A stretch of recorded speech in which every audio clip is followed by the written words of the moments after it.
नमस्कार दोस्तों, स्वागत है आपका एक और नई वीडियो में। इस वीडियो के अंदर हम बात करेंगे CDS 2 2025 के अंदर जो एग्जामिनेशन हुआ है, इसके जितने भी हिस्ट्री क्वेश्चंस हैं, इन हिस्ट्री क्वेश्चंस के हम लोग डायरेक्ट सोर्स देखेंगे और इनका एनालिसिस करेंगे कि बेसिकली ये क्वेश्चंस कहाँ से पूछे गए हैं। तो दोस्तों, इस बार अगर हम देखें तो हिस्ट्री में हमें पैटर्न के अंदर थोड़ा सा शिफ्ट देखने को मिला है, थोड़ा सा क्या एक सिग्निफिकेंट शिफ्ट देखने को मिला है, मैं ये बोलूँगा। क्वेश्चंस की अगर बात करूँ तो 27 क्वेश्चंस पूछे गए हैं हिस्ट्री के अंदर, जिसमें से 15 क्वेश्चंस दोस्तों इस बार मॉडर्न हिस्ट्री से थे। ठीक है, जो मॉडर्न हिस्ट्री से हमें केवल 3-4 क्वेश्चंस दिखते थे पहले, तो इस बार 15 क्वेश्चंस जो है वो हिस्ट्री के वो मॉडर्न हिस्ट्री से पूछे गए हैं, जो कि बहुत अच्छी बात है अपने आप में, क्योंकि मॉडर्न हिस्ट्री फिर भी अपने आप में एक डुएबल चीज़ होती है कंपेयर टू एंशिएंट और मिडिवल।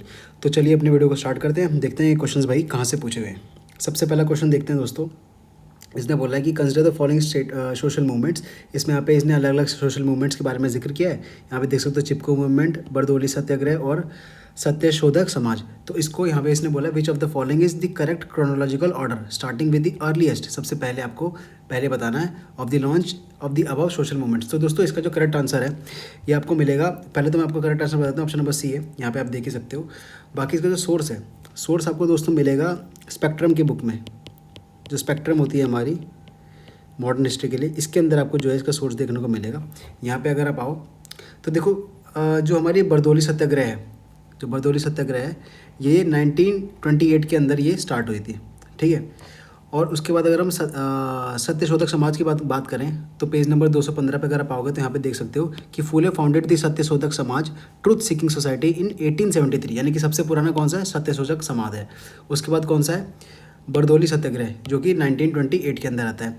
उसके बाद दोस्तों जो चिपको मूवमेंट है वो है, क्योंकि चिपको मूवमेंट जो है हमारा शायद ये 1970s के टाइम पे स्टार्ट हुआ था, क्योंकि बेसिकली चिपको मूवमेंट आप यहाँ से भी याद कर सकते हो कि ये पोस्ट इंडिपेंडेंस मूवमेंट था। आज़ादी के बाद जो है ये चिपको मूवमेंट जैसा जो आंदोलन है ये चला था पेड़ों को बचाने के लिए।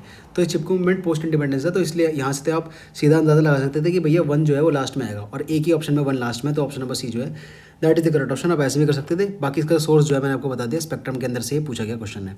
ऑप्शन नंबर सी इसका सही आंसर है। अब बात करते हैं अगले क्वेश्चन की तरफ। कह रहा है which one of the following statement about Tashkent agreement is correct. Tashkent agreement दोस्तों, इसके लिए आपको सोर्स ढूंढने की जरूरत नहीं है मेरे हिसाब से। अगर आपने वेब सीरीज़ वगैरह भी देखी होगी या फिर थोड़ा बहुत आप करंट अफेयर जियो पॉलिटिक्स फॉलो करते होंगे तो इसमें आप कर सकते थे।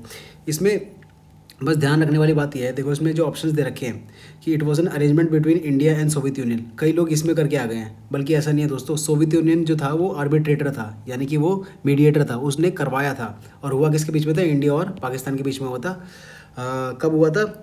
ये जो हमारी 65 की जंग हुई थी उसके दौरान हुआ था। यहाँ पे देख सकते हो आप, इसके अंदर आओगे, स्पेक्ट्रम के अंदर ही आओगे, पेज नंबर 668 पे, तो यहाँ पे ताशकंद एग्रीमेंट के बारे में पूरी डिटेल दे रखी है यहाँ पे कि the points of the Tashkent declaration signed by president Ayub Khan of Pakistan and prime minister Lal Bahadur Shastri of India that was directed towards bringing peace after September war are as follows, ऐसे करके। ठीक है, तो वही जो हमारी 65 की जो वॉर हुई थी उसके ऊपर था ये। तो ये एक ईजी क्वेश्चन था, कर सकते थे आप। आगे बात करते हैं। अब इसने पूछ लिया यहाँ पे कांग्रेस सोशलिस्ट पार्टी से कि कांग्रेस सोशलिस्ट पार्टी जो है किसने फॉर्म करी थी। तो दोस्तों, ये हमने अभी सीडीएस एग्जाम स्टार्ट होने से पहले कुछ वीडियो, वो themes of Indian history part 3 की जो एनसीईआरटी है, इसके हमारे प्रीवियस ईयर क्वेश्चंस कंप्लीट नहीं हो पा रहे थे, तो वो हमने previous year questions chapter wise complete किए थे। यहाँ पे आप देख सकते हो टेलीग्राम में जो मैंने इसके नोट्स भी भेजे थे इसके।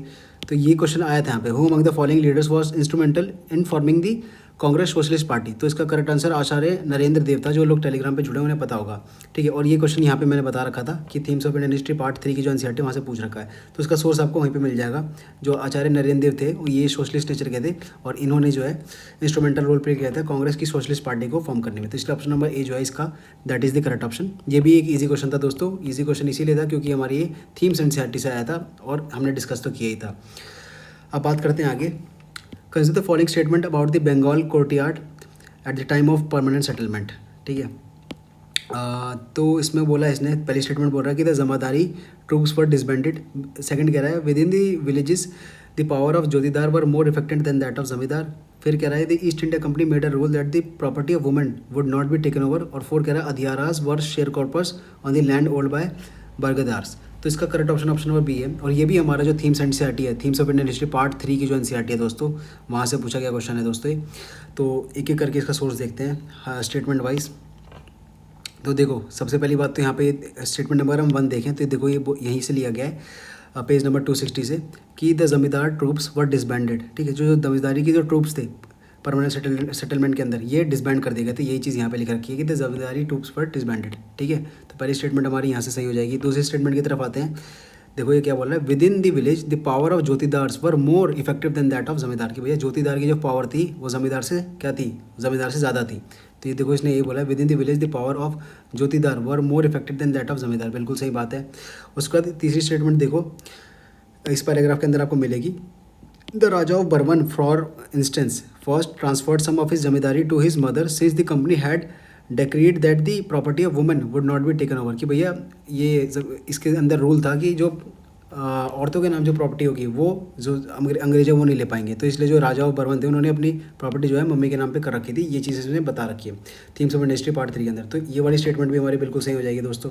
इसने ये चीज़ बोली है कि the East India Company made a rule that the property of women would not be taken over. ठीक है, तो ये तीनों स्टेटमेंट तो हमारी सही हो जाएगी। लेकिन जो फोर्थ स्टेटमेंट है ये फॉल्स है, क्योंकि बेसिकली देखो अगर आप यहाँ पे फोर्थ स्टेटमेंट में कि a large part of their land were cultivated through share croppers adhiaras और बरग्रास। ये दोनों के दोनों ही दोस्तों शेयर क्रॉपर्स थे। ठीक है, अधियारास और बरग्रास जो थे ये दोनों ही शेयर क्रॉपर्स थे। ठीक है, ओनर कोई नहीं था। तो इसलिए ये स्टेटमेंट्स इनकरेक्ट हो जाएगी। इसलिए ऑप्शन नंबर बी जो है that is the correct option. ये भी दोस्तों एक करने लायक क्वेश्चन था, एक ईजी क्वेश्चन था। ठीक है, ये वाला भी ईजी था और एक ये वाला भी जो है ईजी था। दो क्वेश्चन हमारे यहाँ पे हिस्ट्री में बहुत ज़्यादा ईजी थे। मैच लिस्ट 1 विद लिस्ट 2 यहाँ पे बोल रखा है। तो यहाँ पे कुछ जर्नल्स हैं, न्यूज़पेपर्स के नाम हैं और यहाँ पे उनके जो फाउंडर हैं, ऑथर हैं, उनके बारे में बता रखा है यहाँ पे। तो देखो ये वाला जो है इसका भी सोर्स आपको कहाँ पे मिलेगा, स्पेक्ट्रम के अंदर मिलेगा। ठीक है, स्पेक्ट्रम के अंदर इसका सोर्स आपको मिल जाएगा। देखो यहाँ इसमें भी एक एक करके सोर्स देखते हैं। तो बेसिकली सोर्स की अगर बात करें इसमें दोस्तों, तो हमें दो ही जो न्यूज़पेपर है उसके बारे में पता चला है यहाँ पे। कौन कौन से दो न्यूज़पेपर, एक तो भैया बॉम्बे क्रॉनिकल्स यानी कि जो ये वाला है इसके बारे में हमें पता चला है, और एक इसके बारे में पता चला खुद ही अरासू, इसके बारे में पता चला। यहाँ पर अगर आप आओगे स्पेक्ट्रम के अंदर तो इस टाइप के यहाँ पे दे रखे हैं मूवमेंट्स और इनके जो कॉजेज और कॉन्सिक्वेंसेज हैं। और यहाँ पे जो है कुछ न्यूज़पेपर्स दे रखे हैं इस वाले टैबलेट के अंदर, और यहाँ पे जिसने स्टार्ट किया था वो। तो देखो अगर बॉम्बे क्रॉनिकल्स को देखोगे तो ये 1913 में स्टार्ट हुआ था बाय फिरोज शाह मेहता। ठीक है, तो ऑप्शन नंबर जो है यहाँ पे सी का हमारा क्या हो जाएगा, फिरोज शाह मेहता, यानी कि सी का तो हमारा क्या हो जाएगा, सी का हमारा 2 हो जाएगा, यानी कि सी का हमारा 2 हो जाएगा। उसके बाद जो ईवी रामास्वामी है जिन्हें पेरियार भी बोला जाता है, इन्होंने खुद ही अरासू स्टार्ट किया था, यानी कि खुद ही अरासू किन्होंने स्टार्ट किया था, ईवी रामास्वामी ने। ठीक है, यानी कि ए का क्या हो जाएगा, 4 हो जाएगा। तो ए का 4 और सी का 2। तो यहाँ से हमारा ऑप्शन नंबर ए जो है that is the correct option, यहाँ से कर सकते थे। बाकी जो क्वेश्चन बुलेटिन है और ये जो है ये दोनों स्पेक्ट्रम के अंदर भी नहीं है, और जो हमारी थीम्स ऑफ इंडियन हिस्ट्री है उसके अंदर भी नहीं है। ठीक है, तो ये वाला क्वेश्चन जो है इसका सोर्स मैंने आपको बता दिया। अब आगे बात करते हैं, ये गदर मूवमेंट से है दोस्तों। क्वेश्चन कह रहा है कि which of the following statement about Ghadar movement is correct. इनमें से बता दो कौन सी स्टेटमेंट जो है सही है। वो तीनों ही स्टेटमेंट दोस्तों हमारी सही है ये गदर मूवमेंट की, इसलिए ऑप्शन नंबर डी जो है ये इसका करेक्ट ऑप्शन होगा। उसका सोर्स भी आपको स्पेक्ट्रम के अंदर ही देखने को मिलेगा, इसका सोर्स भी आपको स्पेक्ट्रम के अंदर ही मिलेगा। यहाँ पे अगर आप आओगे तो देखो इसने बोल रखा कि the Ghadar party was a revolutionary group organise around the weekly newspaper the Ghadar. ठीक है, तो इससे इंस्पायर होकर बेसिकली इसका नाम पड़ा था। ठीक है, उसके बाद देखो इसने क्या बोला है, with its headquarter at San Francisco. ठीक है, जो सैन फ्रांसिस्को में क्या था, इसका हेडक्वार्टर था। ठीक है, तो ये तो हमारी बिल्कुल स्टेटमेंट सही होगी। The Ghadar movement begin in 1913 in San Francisco. ठीक है, बिल्कुल सही बात है। यहाँ पे बता भी रखा है, देखो finally in 1913 the Ghadar was established. ठीक है, और जो सोहन सिंह भकना थे इन्होंने जो है फाउंड किया था, तो ये चीज़ यहाँ पे बता भी रखी है। The movement was founded by Sohan Singh Bhakna. और उसके बाद the Ghadar movement took its name from the weekly Ghadar brought out from several Indian language. ये भी सही है, तो इसलिए ऑप्शन नंबर डी जो that is the correct option, ये हमारा स्पेक्ट्रम से पूछा गया। आगे बात करते हैं, क्रोनोलॉजी जो है इसमें अरेंज करनी है आपको। The formation of the following political association beginning from earliest, कि जो सबसे स्टार्टिंग में हुआ था वहाँ से आपको बताना है क्रोनोलॉजी। इसका करेक्ट ऑप्शन मैं आपको बताता हूँ, ऑप्शन नंबर ए है। बाकी इसका सोर्स देखते हैं, तो इसका सोर्स भी दोस्तों हमें कहाँ पे मिलेगा, वही स्पेक्ट्रम पे ही मिलेगा। इस बार स्पेक्ट्रम से काफ़ी ज़्यादा क्वेश्चन दोस्तों पूछने को मिले हैं। तो यहाँ पे अगर आप आओगे क्रोनोलॉजी की, तो जो पूना सर्व सामाजिक सभा है वो 1867 में फाउंड हुआ था। उसका जो बॉम्बे प्रेसिडेंसी है वो 1885 में फाउंड हुआ था, और मद्रास महासभा जो है वो 1884 में फाउंड हुआ था, और इंडियन एसोसिएशन है वो 1876 में फॉर्म हुआ था। तो इसमें से देखें अगर, तो सबसे पहले हमारा क्या हुआ था, जो ऑप्शन नंबर 1 है पूना सार्वजनिक सभा, ये सबसे पहले फॉर्म हुआ था 67 में। तो 1 2 3 4 जो है यहाँ पे इसका करेक्ट ऑप्शन होगा ऑप्शन नंबर ए। यहाँ पे आप देख ही सकते हो, इसकी क्रोनोलॉजी के हिसाब से आप खुद भी चेक कर सकते हो। आगे बात करते हैं, यहाँ पे इसने क्वेश्चन पूछ लिया दोस्तों, वही हमारा जो themes of Indian history part 1 की जो एनसीईआरटी है, जिसके हमने चैप्टर वाइज प्रीवियस क्वेश्चंस कर रखे हैं। तो वहाँ से इसने क्वेश्चन पूछ लिया। ये वाला एक ईजी क्वेश्चन था। Which of the following periods has provided the evidence of a ploughed field at Kalibangan in Rajasthan की प्लॉग्ड फील्ड के एविडेंस हमें कहाँ पे मिले हैं? तो ऑप्शन नंबर ए अर्ली हड़प्पन में मिले हैं। बहुत ज़्यादा ईजी क्वेश्चन है दोस्तों ये। इसका जो है आपको एनसीईआरटी के अंदर डायरेक्ट सोर्स मिल जाएगा कि archaeologist have also found evidence of ploughed field in Kalibangan Rajasthan. और ये जो पूरा का पूरा जो डिस्कशन है ये हमारा अर्ली हड़प्पन के टाइम पे बात करता है, इसलिए ऑप्शन नंबर ए जो है that is the correct option. ये वाला क्वेश्चन दोस्तों ये हमारा ईजी कैटेगरी में होगा, क्योंकि हमने अपने यूट्यूब पे भी कर रखा है। इसके जो मैंने पीडीएफ है chapter wise previous year questions के, वो भी मैंने टेलीग्राम में प्रोवाइड कर रखे हैं। तो जो लोग नए हैं वो ज़रूर जाके देखें, फाइल्स में जाके सारी पीडीएफ डाउनलोड करके अपने पे रख लें। आगे बात करते हैं दोस्तों। With reference to the revolt of 1857 consider the following statement. ये वाला क्वेश्चन भी दोस्तों हमारा वही themes of Indian history part 3 की जो एनसीईआरटी है वहाँ से आया है। और ये क्वेश्चन भी हमने जो शाहमहल पे जो क्वेश्चन आया ये भी हमने कहाँ पे डिस्कस किया था, जो लेटेस्ट हमने themes of Indian history part 3 के chapter wise previous year question करे थे, उसमें हमने शाहमहल के बारे में पढ़ा था। तो देखो इन्होंने क्या बोला है कि Shahmal mobilise the people of Baraut region of Uttar Pradesh and captured the bungalow of an Englishman and converted it into hall of justice. बिल्कुल सही बात है दोस्तों। यहाँ पे अगर आप आओगे तो ये चीज़ हमें देखने को मिलती है भैया कि हॉल ऑफ जस्टिस जो है इन्होंने स्टार्ट किया था एक ब्रिटिश हेडक्वार्टर के बंगलों को वहाँ पे कैप्चर करके। तो ये पहली स्टेटमेंट हमारी बिल्कुल सही है। उसका इन्होंने बोला है कि Gonoo was a Kol leader of the Singhbhum region of Chota Nagpur. तो ये भी हमारा सही रहे। यहाँ पे अगर आप आओगे तो देखो Gonu a tribal cultivator of Singhbhum in Chhota Nagpur become a rebel leader of the Kol tribals of the region. तो ये भी हमारा directly themes of Indian history part 3 से था। तो ये भी जो क्वेश्चन है ये मैं कहूँगा कि आप कर सकते थे, तो इजी कैटेगरी में इसे रखना चाहिए। आगे बात करते हैं। ये वाला क्वेश्चन दोस्तों देखो क्या कह रहा है। Which of the following books portray 3 images of mother goddess, mother as she was, mother as she is and mother as she will be. ये वाला क्वेश्चन दोस्तों बहुत डिफिकल्ट था। तो इसका जो सोर्स है आपको स्पेक्ट्रम के अंदर मिल जाएगा। बेसिकली डायरेक्ट सोर्स भी नहीं मिलेगा, बस यहाँ पे बता रखा है आनंदा मत के बारे में जिक्र हो रखा है। बट ये जो बुक है इसके बारे में जिक्र तो हो रखा है कि इन्होंने किसने लिखा था, ये बंकिम चंद्र चटर्जी जो है इन्होंने लिखा था। ठीक है, बंकिम चंद्र चटर्जी ने लिखा था। बट ये जो डिस्क्रिप्शन है इस बुक के बारे में, mother as she is, mother as she will be, ये यहाँ पे नहीं है। तो ये डिफिकल्ट क्वेश्चन था, ये छोड़ने लायक क्वेश्चन था। आगे बात करते हैं। With reference to the women achievers in the modern India consider the following statement. तो इसमें जो है दोस्तों ये पहली स्टेटमेंट इसमें पूछा है कि how many of the statement given below is या आर करेक्ट। तो इसमें जो है थर्ड स्टेटमेंट जो है that is the only correct statement. यहाँ पे Sarojini Naidu led a delegation to London to demand for female franchise, ये बिल्कुल सही स्टेटमेंट है। बाकी जो दोनों स्टेटमेंट है ये हमारी इनकरेक्ट हो जाएंगी। जो पंडित रमाबाई है इन्होंने जो बुक लिखी थी उसका क्या नाम था, यहाँ पे अगर आप देखोगे तो the high cast Hindu movement जो है ये इन्होंने लिखी थी पंडित रमाबाई ने। ये स्पेक्ट्रम के अंदर पेज नंबर 19 पर आपको मिल जाएगा। ठीक है, तो ये था इनके बारे में। और बाकी जो है ताराबाई शिंदे के बारे में, इनके बारे में तो ज़्यादा कुछ जिक्र है भी नहीं। ठीक है, तो जो लेकिन जो थर्ड स्टेटमेंट है हमारी सही है। तो ये जो है ऑप्शन नंबर ए जो है that is the correct option इसका। नेक्स्ट क्वेश्चन की तरफ बढ़ते हैं। यह क्या कह रहा है कि कंसिडर द फॉलोइंग इवेंट्स। यहाँ पे मुस्लिम लीग्स हैं, गांधी इरविन पैक्ट है, दांडी मार्च है, सेकंड राउंड टेबल कॉन्फ्रेंस है। ये वाला क्वेश्चन भी दोस्तों एक ईजी क्वेश्चन में कहूँगा। ईजी क्वेश्चन इसलिए कहूँगा क्योंकि ये themes of Indian history part 3 की जो एनसीईआरटी है उसके अंदर डायरेक्टली मेंशन है। और ये जितने भी इवेंट्स के बारे में यहाँ पे चर्चा हो रही है, जितने भी इवेंट्स के बारे में चर्चा हो रही है, ये सारे इवेंट्स जो है ये फेमस इवेंट्स हैं और ये मेजर इवेंट्स हैं। इनके बारे में आपको पता ही होना चाहिए अगर आपने मॉडर्न हिस्ट्री पढ़ के गए हो तो। ठीक है, तो अब बात कर लेते हैं इसके सोर्स का। तो देखो पेज नंबर 362 पे अगर आप आओगे तो यहाँ पे themes of Indian history part 3 की एनसीईआरटी में तो देखो बेसिकली इसने क्या बोला है, पहली स्टेटमेंट कि मुस्लिम लीग रेजोल्यूशन फॉर पाकिस्तान, कि मुस्लिम लीग ने कब रेजोल्यूशन दाखिल किया था पाकिस्तान बनाने के लिए। तो यहाँ पे देखो meanwhile in March 1940 the Muslim League passed a resolution committing itself to the creation of a separate nation called Pakistan. के भैया 1940 में जो है इन्होंने क्या किया था, 1940 में उन्होंने रेजोल्यूशन पास किया था पाकिस्तान बनाने का। यानी कि पहली स्टेटमेंट जो है वो तो सबसे आखिरी में आएगी। ठीक है, तो ये सारी हमारी क्या हो जाएंगी, एलिमिनेट हो जाएंगी। पहली स्टेटमेंट ऑप्शन नंबर ए जो है एलिमिनेट हो जाएगा। अब देखो उसके बाद इन्होंने क्या बोला है, गांधी इरविन पैक्ट हमारा कब आया है, 1931 में आया है। कब आया लेकिन मार्च में। 1931 में दो घटनाएं हुई हैं, गांधी इरविन पैक्ट भी आया है और सेकंड राउंड टेबल कॉन्फ्रेंस भी आया है। लेकिन गांधी इरविन पैक्ट जो है वो पहले आया और सेकंड राउंड टेबल कॉन्फ्रेंस जो है वो दिसंबर में आया। ये हमारा टाइमलाइन के अंदर दे रखा है पेज नंबर 374 पे, वही अपनी एनसीईआरटी के अंदर। ठीक है, उसके बाद सिविल डिसोबीडियंस कब था, 1930 के अंदर था। और डांडी मार्च जो था इसमें मार्च से अप्रैल के बीच में था डांडी मार्च। ठीक है, यानी कि मार्च से अप्रैल के बीच में डांडी मार्च था, यानी कि 3 पहले आएगा, डांडी मार्च पहले हुआ था। उसके बाद हमारा क्या हुआ था भैया, गांधी इरविन पैक्ट जो है वो हुआ था, यानी कि ये हमारा पहले आएगा। उसके बाद फोर्थ पे आएगा second round table conference. Second round table conference क्योंकि हमारे दिसंबर में हो गया था 1931 में, और फिर लास्ट में जो है मुस्लिम लीग 1940 के अंदर हुआ था। तो ये जो है दोस्तों इसका करेक्ट ऑप्शन होगा, ये एक डुएबल क्वेश्चन था।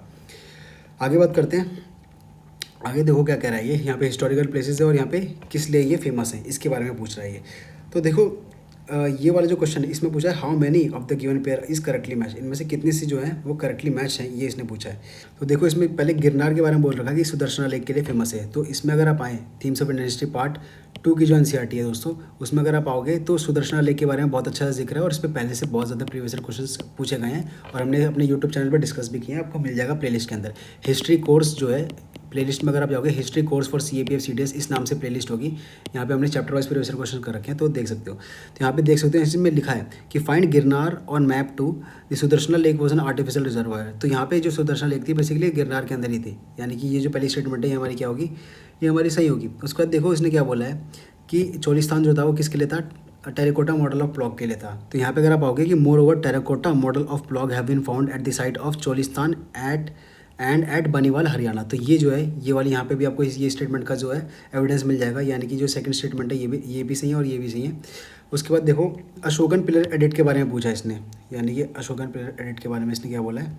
तो यहाँ पे देखते हैं कि जो सनती है बेसिकली, सनती इसने क्या बोला है, सनती किसके लिए फेमस है, तो सनती जो है अशोकन पिलर एडिक्ट है उड़ीसा के अंदर। तो दोस्तों ये उड़ीसा के अंदर नहीं है, क्योंकि यहाँ पे देख सकते हो उड़ीसा का मैप हमारा यहाँ पे आएगा और सनती जो है यहाँ पे हमारा साउथ में पूछ रखा है। तो इसलिए जो ये वाली स्टेटमेंट है दोस्तों ये हमारी इनकरेक्ट हो जाएगी और इसलिए ऑप्शन नंबर सी जो है that is the correct option. ठीक है, ऑप्शन नंबर सी जो है ये हमारा करेक्ट ऑप्शन होगा। आगे बात करते हैं, आगे क्या कह रहा है कि यहाँ पे अमर नायक से पूछ लिया क्वेश्चन दोस्तों, ये भी एक ईजी क्वेश्चन है अमर नायक से, क्योंकि हमेशा यूपीएससी ने क्वेश्चंस पूछे हैं विजयनगर एम्पायर के अंदर जो आता है, और इसका सोर्स भी आपको themes of Indian history part 3 के एनसीईआरटी के अंदर देखने को मिल जाएगा। तो देखो इसने क्या बोला है कि इनमें से कौन सी स्टेटमेंट सही नहीं है, ये पूछा है इसने।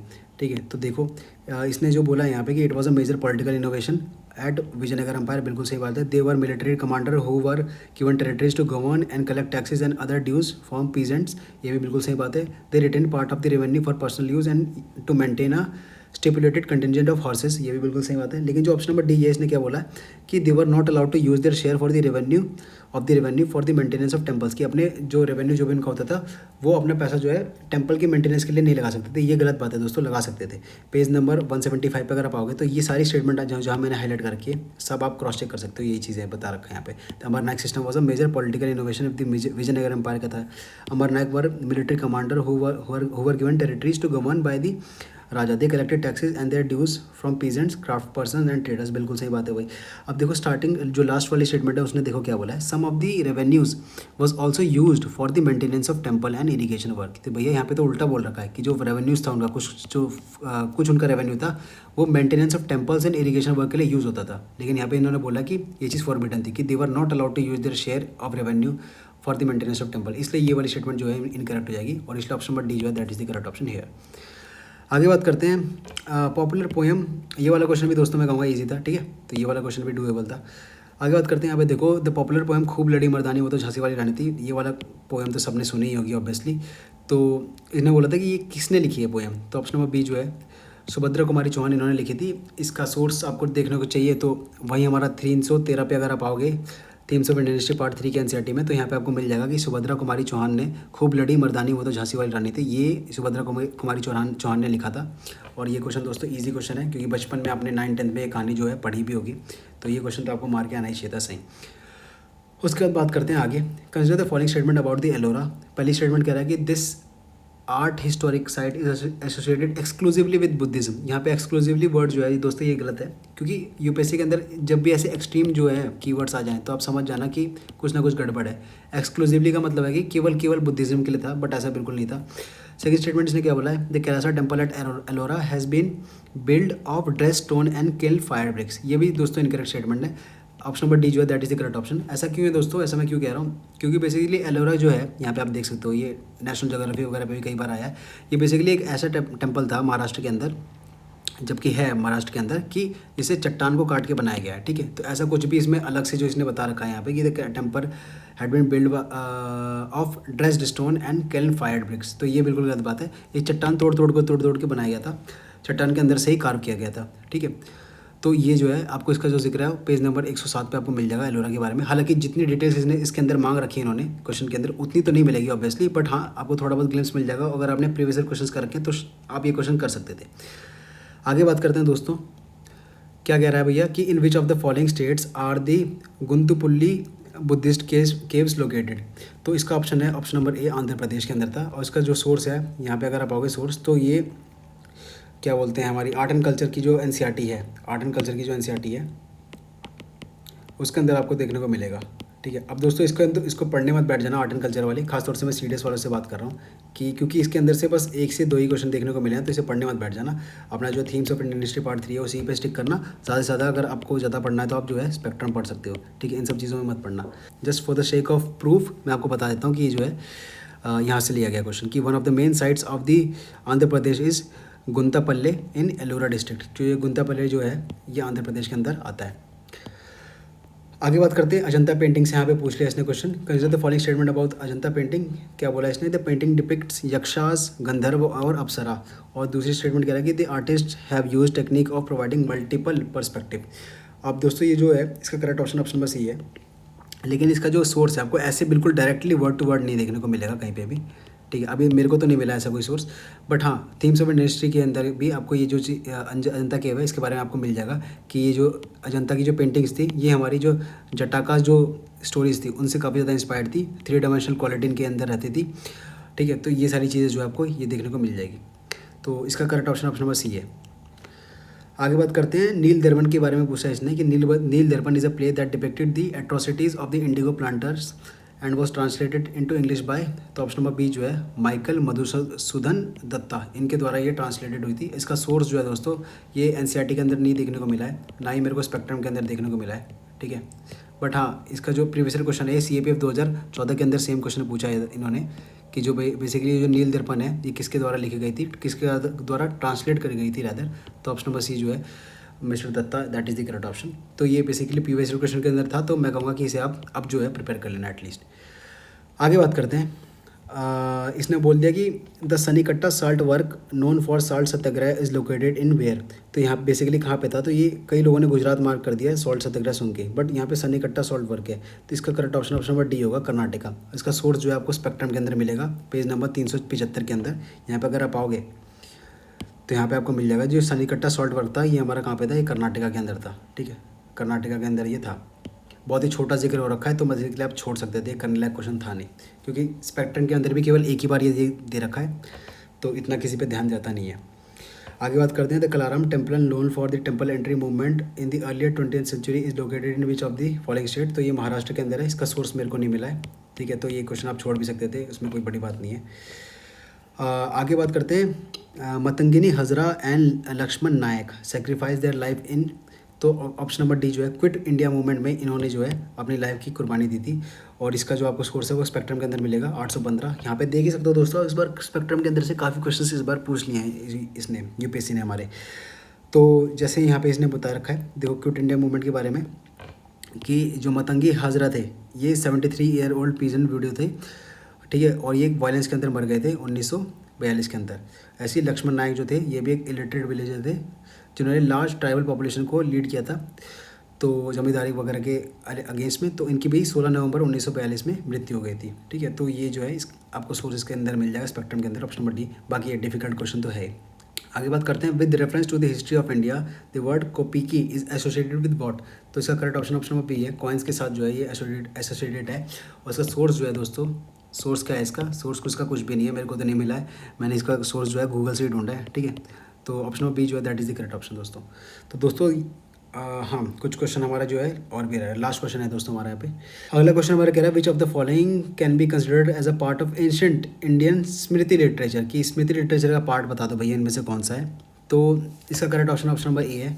वेदास जो है वो स्मृति लिटरेचर का पार्ट नहीं है, किसके लिटरेचर का पार्ट है फिर, वेदास जो है श्रुति लिटरेचर का पार्ट है। श्रुति जो सुन के जो है करते थे उसके बारे में। यहाँ पे देखो the Vedas are the world's oldest literature, they are referred to as shruti यानी कि hearing which is eternal self evident and divinely revealed. On the other hand we have smriti literature यानी कि the Ramayana Mahabharata including Bhagavad Gita and Upanishad are and Dharmashastra represent the finest example of smriti tradition. ठीक है, तो स्मृति और श्रुति दो type के लिटरेचर थे। श्रुति जो है बेसिकली जो है सुन के पास ऑन होता रहता था जनरेशन टू जनरेशन, तो वेदा जो है दैट वाज व्हाट, श्रुति।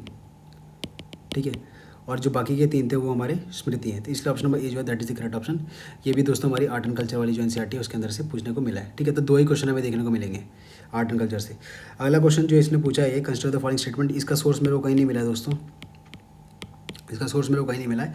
इसका जो correct option option number C है, ये दोनों स्टेटमेंट हमारी सही हैं। ठीक है, तो इसमें दोस्तों अब ये इसके साथ हमारे जो हिस्ट्री के सारे क्वेश्चंस के एनालिसिस कंप्लीट होते हैं। अगर मैं यहाँ पे बात करूँ कितने करने लायक क्वेश्चन थे जो डायरेक्टली हमारे एनसीईआरटी के अंदर से थे और जो ईजी थे, तो उसके बारे में थोड़ी चर्चा कर लेते हैं।